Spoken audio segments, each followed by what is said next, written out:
Cet épisode est sponsorisé par JLC PCB, mais je vous en reparle à la fin de la vidéo. Bonjour et bienvenue au studio Delta Sigma, j'espère que vous allez bien. Alors aujourd'hui, je vais vous montrer de A à Z la fabrication d'une magnifique tranche de console 100% Delta Sigma, le Midnight Voice Channel Strip. Il s'agit d'une conception originale qui combine le fameux préampli Midnight, dont j'ai déjà parlé dans une ancienne vidéo, et un compresseur VCA dérivé de mon gros compresseur de bus, dont j'ai également parlé dans d'autres vidéos que je vous mets en lien juste ici. Le kit est disponible sur mon site studiodeltasigma.com et comme j'ai reçu récemment la commande pour une machine déjà assemblée, eh bien j'en profite pour faire cette vidéo. Alors, on branche le fer à souder et c'est parti! 1, 2, 3, 4 et...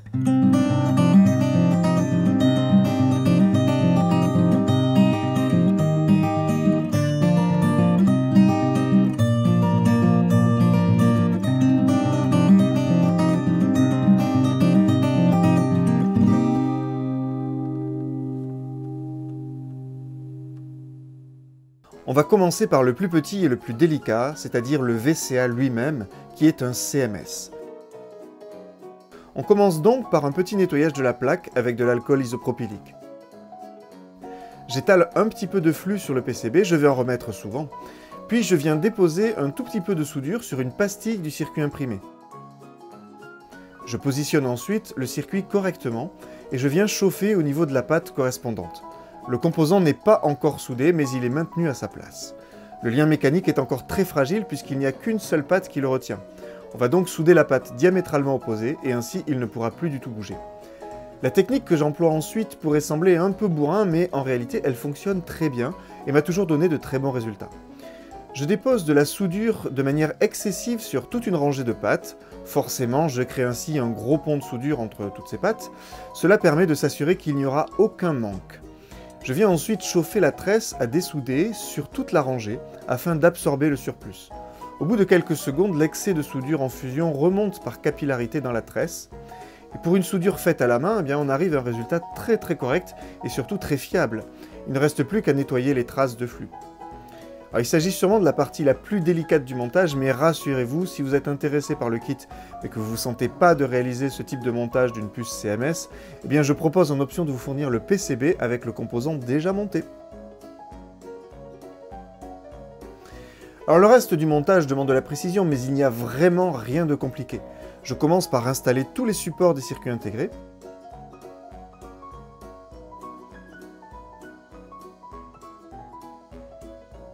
Puis je viens installer les borniers qui serviront à connecter l'alimentation et les connecteurs d'entrée et sortie.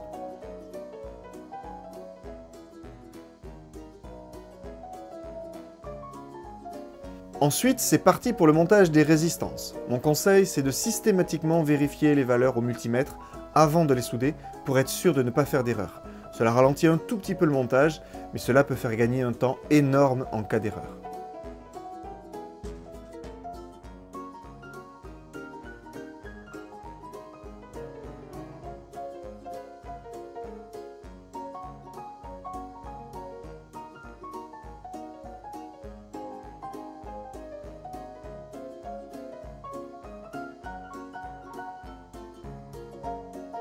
On passe au condensateur. Rien de bien compliqué.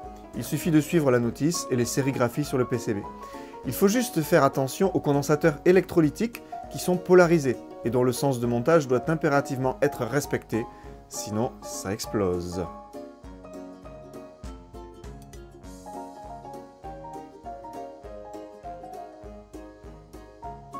Je monte ensuite les résistances ajustables qui permettront de calibrer le compresseur autant pour son fonctionnement que pour l'affichage du vumètre.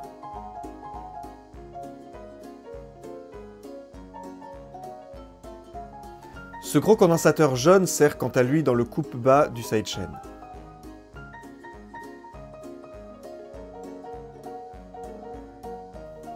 On va maintenant installer le transformateur d'entrée. Là encore, rien de difficile, il faut bien suivre les indications de la notice de montage. À présent, on peut s'occuper des parties mécaniques, à commencer par les switches. Il faut installer les capuchons avant de les souder pour éviter de forcer les soudures.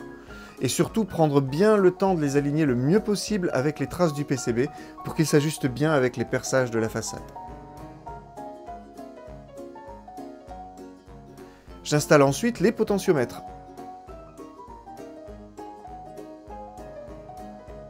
Encore une fois, on vérifie que tout est bien en ordre avec la face avant.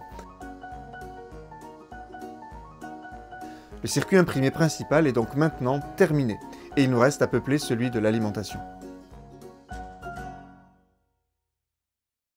Alors justement, parlons un peu circuit imprimé. Comme je vous l'ai indiqué au tout début, cet épisode est sponsorisé par JLC PCB. Depuis plusieurs années maintenant, j'utilise exclusivement leur service à chaque fois que j'ai besoin de PCB.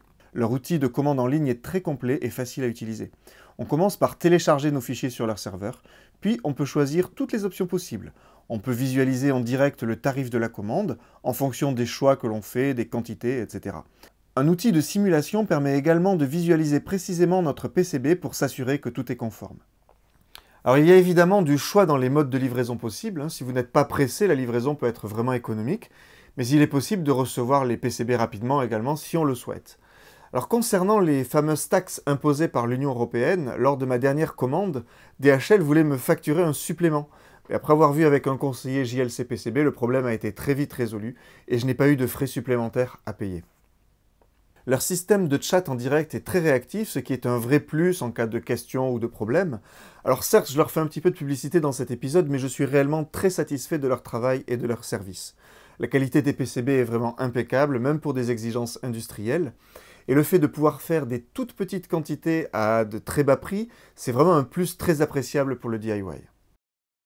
Concernant l'alimentation, donc, rien de particulier, si ce n'est qu'il faut bien faire attention au sens des diodes, des condensateurs,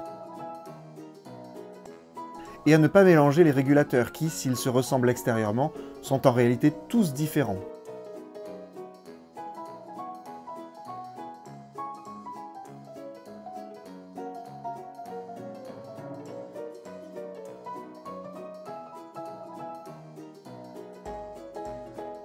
Maintenant que les deux circuits imprimés sont terminés, on va pouvoir passer à la mise en boîte. Pour la réalisation des perçages, je commence toujours par marquer au pointeau tous les emplacements. Ensuite, j'attaque par des petits diamètres, puis j'augmente les perçages jusqu'à la taille finale.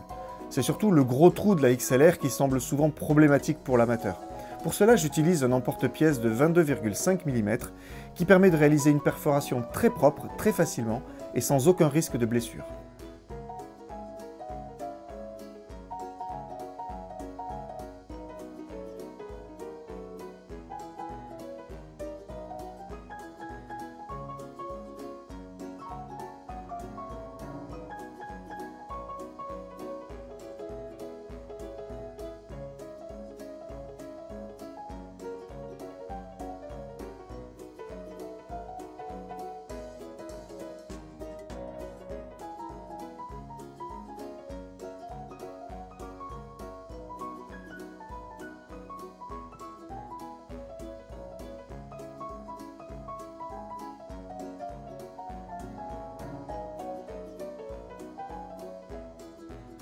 À présent que le coffret est prêt, nous pouvons commencer le montage et le câblage de la machine. Je commence par préparer les connecteurs d'entrée-sortie, puis je fixe tous les éléments ensemble.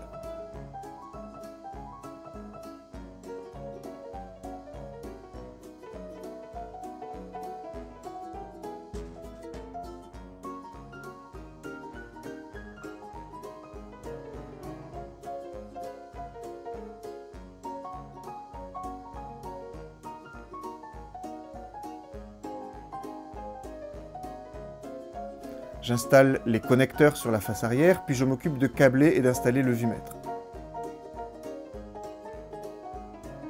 Il me reste encore à installer la LED rouge, témoin de la mise en route de l'alimentation Phantom.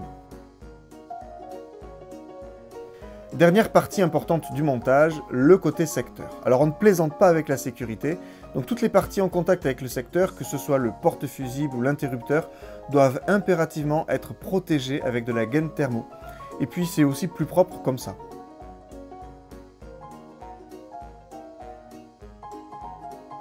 Pour terminer, il ne reste plus qu'à installer le jack pour l'entrée instrument du préampli. C'est un connecteur à coupure, ce qui veut dire que lorsque l'on branche une guitare ou une basse, eh bien cela désactive automatiquement l'entrée micro. Et le circuit est protégé, donc même si le 48 volts est actif, cela ne risque rien pour l'instrument.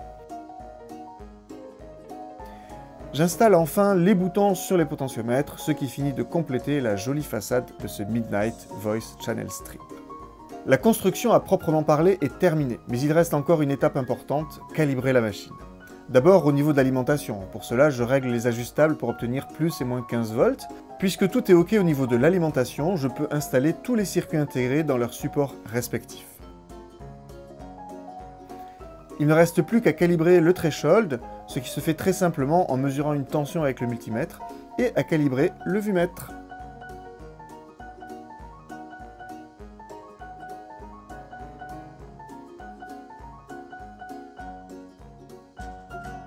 Et voilà, la machine est terminée. Il n'y a plus qu'à l'essayer maintenant.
Alors j'espère que cet épisode vous a intéressé, et si vous hésitez encore à vous lancer dans le DIY, j'espère qu'il vous aura peut-être donné l'inspiration et l'envie de vous y mettre.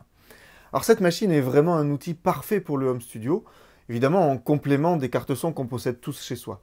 Le compresseur c'est resté transparent tout en nivelant très subtilement ce qu'on enregistre. Mais évidemment, si on souhaite obtenir une compression très marquée, il n'y a aucun problème, il sait aussi le faire très bien. Et grâce au pad, on peut tout à fait imaginer entrer en niveau ligne sur la XLR et l'utiliser en insert comme un compresseur dans son logiciel audio. Personnellement, je l'utilise quasi à chaque fois que je dois enregistrer des voix, parce que c'est là que je le trouve le plus pertinent. Par exemple, l'intégralité des voix du tout dernier album d'Amaury Vassili a été enregistrée avec ce préampli, compresseur activé. Et d'ailleurs, les cordes de cet album ont été, quant à elles, enregistrées par deux Midnight Quad, qui est exactement le même préampli, mais sans le compresseur. Bon, j'y reviendrai dans une prochaine vidéo où on pourra reparler plus spécifiquement de l'enregistrement des cordes. Alors si vous avez des questions, n'hésitez pas à laisser un commentaire sous cette vidéo. Je lis l'intégralité de vos commentaires et j'y réponds la plupart du temps. Pensez aussi au petit pouce bleu, partagez si vous avez apprécié, et surtout, si vous ne l'êtes pas encore, abonnez-vous. Et n'oubliez pas la petite cloche. Vous êtes de plus en plus nombreux, on est bientôt 2000 sur cette chaîne, ce qui est totalement fou pour moi. Alors encore un grand merci à tous pour votre soutien. Alors pour terminer, je vous souhaite à tous une très bonne année 2022, avec du succès, de la santé, de la réussite dans tous vos projets. On se retrouve bientôt pour une nouvelle vidéo, et en attendant, prenez soin de vous, et à la prochaine. Ciao.